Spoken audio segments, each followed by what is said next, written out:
The GS3 economy, environment, science tech and internal security as well as disaster management. Okay, economy का budget और survey आपको अच्छा सा पढ़ना चाहिए। Nirmala Sitharaman ji, that is our finance minister, हर साल बजट पेश करते तो बजट पे 1 या 2 क्वेश्चन आता है और बजट में डायरेक्टली प्रीलिम्स में स्कीम के क्वेश्चन पूछे जाते हैं। बजटरी एलोकेशन के फिगर रटने की जरूरत नहीं है, बजट से स्कीम एग्रीकल्चर सेक्टर हो, हेल्थ सेक्टर हो या MSME सेक्टर हो, इनके बारे में जो भी अलोकेशन से इससे रिलेटेड जो भी स्कीम है उसके बारे में क्वेश्चन प्रीलिम्स में, मेंस में और इंटरव्यू में भी आपको बजट और सर्वे इंपॉर्टेंट होता है। चाहे आप कितनी नोट्स पढ़ लो, लेकिन एक बार अच्छे से होलिस्टिकली बजट और सर्वे पढ़ना चाहिए। ओके, देन इन्फ्लेशन प्रीलिम्स का हॉटस्पॉट टॉपिक है इन्फ्लेशन, और देश में आजकल जो इन्फ्लेशन चल रहा है वेस्ट एशिया क्राइसिस की वजह से, तो इन्फ्लेशन में I expected this year one question will that depreciation of rupees value from this area also question. Inflation चाहे गैस से रिलेटेड हो, LPG से रिलेटेड हो, पेट्रोल डीजल की वैल्यूज हो बढ़ रही है, इन्फ्लेशन हो रहा है।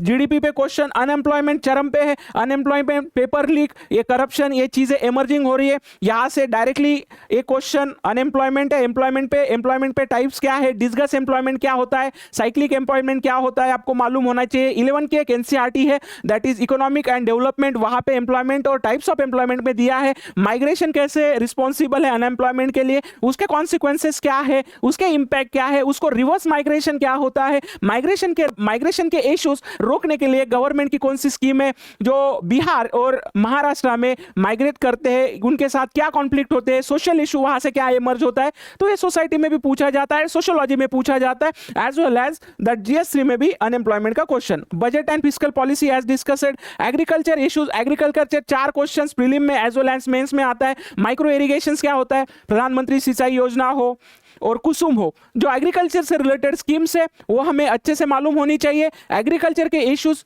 चाहे इंटेंसिव फार्मिंग हो, सब्सिडाइज फार्मिंग हो, जूम कल्टीवेशन हो, डेटा हमें मालूम होना चाहिए, स्कीम मालूम होनी चाहिए, और कौन से एरिया में किस टाइप के एग्रीकल्चर, खरीफ हो, रबी हो, उसके बारे में MSP, okay, minimum support price, फांसी के बारे में मालूम हो, बिकॉज ये चीजें डायरेक्टली हिटिंग है तुम्हारे मेंस के आंसर के साथ, और ये चीजें तुम्हारे आंसर में नहीं दिख रही तो trust me you will not get the marks. और एग्जामिनर चाहता है, क्योंकि ये न्यूज हमेशा MSP स्कीम न्यूज में है, ओके, MSME सेक्टर न्यूज में है, अर्बनाइजेशन न्यूज में है, बजट और सर्वे हर साल डिस्कस होता है, उसकी स्कीम न्यूज में रहती है। एग्रीकल्चर का जो अभी रिसेंटली GS1 में ला नीना, यल नीनो, ड्रॉट प्रोन एरियाज और एग्रीकल्चर नेचर जो है अभी इस कुछ सालों में देखा गया है कि फ्लक्चुएटिंग है, कंट्रीब्यूशन GDP में कम हो रहा है। हमारा जो ये है अप्रोच है जो secondary and tertiary service sector के और मैन्युफैक्चरिंग के सेक्टर के और टिल्ट हो रहा है, तो एग्रीकल्चर सेक्टर जो ग्रीन रिवॉल्यूशन के टाइम कंट्रीब्यूशन था वो कहीं ना कहीं अब लेस दिखाई दे रहा है। उसको फिर से एक ऑर्गेनिक और हॉर्टिकल्चर सेक्टर को जो चमन स्कीम है, चाहे one nation one product scheme हो, वो हमें पढ़नी चाहिए। और न्यूज़पेपर में हमेशा इश्यूज एग्रीकल्चर रिलेटेड रहते हैं, स्टार्टअप्स हो, डिजिटल इकोनॉमी हो। Okay, then moving to that question asked in this area, that farmer से रिलेटेड क्वेश्चन पूछा गया है। Okay, that is explain the factor influence decisions of farmer selecting the high value crop. मतलब किस तरह से एक फार्मर के मतलब factor influencing the decisions of that farmer selecting the high value crop, जैसे कि क्रॉप कल्टीवेशन हो गए, मतलब कमर्शियल क्रॉप कल्टीवेशंस हो गए, शुगर कैन कल्टीवेशन हो गया, इन चीज़ों पे क्वेश्चंस आता है, हमेशा फार्मर्स पे क्वेश्चन है। सेमीकंडक्टर मैन्युफैक्चरिंग इंडस्ट्री जो NCERT में दिया है, primary, secondary and tertiary sector, semiconductor mission अभी रिसेंटली बजट और सर्वे में था 2026 में। सेमीकंडक्टर का इंपॉर्टेंस नेशन के मैन्युफैक्चरिंग सेक्टर में और सर्विस सेक्टर में कितना इंपॉर्टेंट है, also see that through the newspaper, right. Then next is environment. Environment में हमें क्लाइमेट बहुत इंपॉर्टेंट थीम है। इन्वायरमेंट में हमें क्या प्रिपेयर करना चाहिए कि क्लाइमेट, ओके, उसके बाद इन्वायरमेंट के जो भी ऑर्गेनाइजेशन है, एक्ट है, वाइल्ड लाइफ प्रोटेक्शन एक्ट हो गया, ओके, फॉरेस्ट राइट एक्ट हो गया, ओके, यहाँ पे मोस्टली जो इन्वायरमेंट पे इंपैक्ट होता है वो पूछा जाता है, और जो डेली न्यूज में वही से क्वेश्चन आएगा। इन्वायरमेंट के लिए आपको मालूम होगा शंकर IAS या 11 की NCERT है, 4 चैप्टर इंपॉर्टेंट है, वो पढ़ने चाहिए। इन्वायरमेंट से रिलेटेड थीम्स क्लाइमेट चेंज बहुत इंपॉर्टेंट है। क्लाइमेट चेंज के इंपैक्ट, चाहे वल्नरेबल सेक्शन हो, हीट वेव्स कैसे आती है, मानसून के क्या इश्यूज है, मानसून के बाद उसका एग्रीकल्चर पे क्या इंपैक्ट होता है। Then second is the biodiversity and conservation. Biodiversity and conservation के लिए कौन से इनिशिएटिव्स गवर्नमेंट लॉन्च करती है, फिर बायोडाइवर्सिटी का कंट्रीब्यूशन हमारे ecological as well as biological changes में किस तरह से है।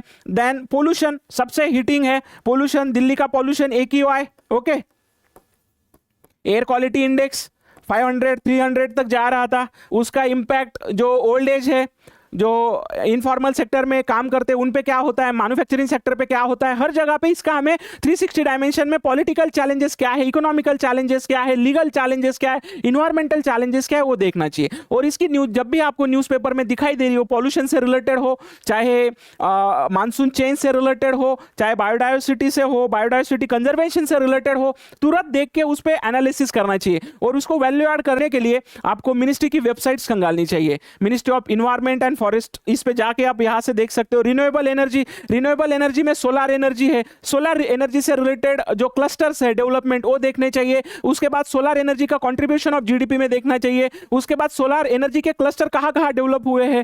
उसके बाद सोलर एनर्जी से हम कितना एनर्जी सेविंग कर रहे हैं, कि solar energy as well as the conventional resources of energy that is coal energy, उसके साथ कंपैरिजन देखना हमें करके देखना चाहिए। उसके लिए सोलर एनर्जी डेवलपमेंट में इंडिया के चैलेंजेस क्या है, जो राजस्थान हो गया, तमिलनाडु हो गया, इन एरियाज में जो हॉट स्पॉट्स है सोलर एनर्जी डेवलपमेंट पे, वो कितने इंपॉर्टेंस है, उसके चैलेंजेस क्या है। फिर उसके लिए हमें वे फॉरवर्ड लिखना होता है कि सोलर एनर्जी क्लस्टर्स डेवलप करने के लिए हमें किस तरह का अप्रोच फॉलो करना चाहिए। इंटरनेशनल लेवल की जो केस स्टडीज है, मतलब फॉरेन कंट्रीज में, चाहे ऑस्ट्रेलिया हो, फ्रांस हो, यूरोपियन नेशंस हो, उन्होंने किस तरह से सोलर एनर्जी को इंप्लीमेंट किया है, वो आंसर में लिखना चाहिए। और ये न्यूज़पेपर में सोलर एनर्जी हो, हाइड्रो पावर इलेक्ट्रिकल एनर्जी हो या टाइडल एनर्जी हो, ये न्यूज में आते रहता है और इन पे एडिटोरियल लिखे जाते हैं। इनका यहाँ से challenges, issues, way forward, government की स्कीम, सब कुछ दिया होता है। वो प्रॉपर अंडरस्टैंडिंग करोगे, properly data as well as fact figure आपके आंसर में लिखोगे तो definitely will good marks. Okay, यहाँ पे क्वेश्चन पूछा गया है 2025 में,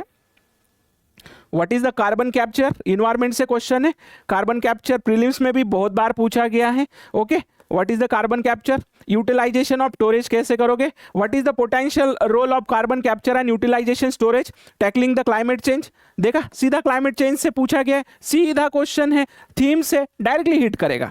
उसके बाद नेक्स्ट क्वेश्चन पूछा गया है इस सेक्शन से, दैट इज इन्वायरमेंट से, India climate commitment, Paris agreement 2015 का। रिसेंटली पेरिस क्लाइमेट एग्रीमेंट, कुछ फंड की बातें चलती है, जो डेवलप नेशन है, जो अंडर डेवलप और डेवलपिंग कंट्रीज है, उनको फंड से रिलेटेड बातें करते हैं, लेकिन वो सफिशिएंट नहीं है। वो प्री इंडस्ट्रियल डेवलपमेंट के बारे में बात करनी चाहिए। उसके बाद जो पेरिस एग्रीमेंट से यूएसए बाहर जा रहा है, तो उसके कॉन्सिक्वेंसेस डेवलपिंग नेशन पे किस तरह से होंगे, इस पे फोकस करना चाहिए। और इंडिया पे इसके क्या रेमिफिकेशंस और इंपैक्ट है, और इंडिया का जो क्लाइमेट कंडीशन है उसके लिए हमें क्या क्या और more moving towards that organic things, solar energy जैसी चीजें करनी चाहिए।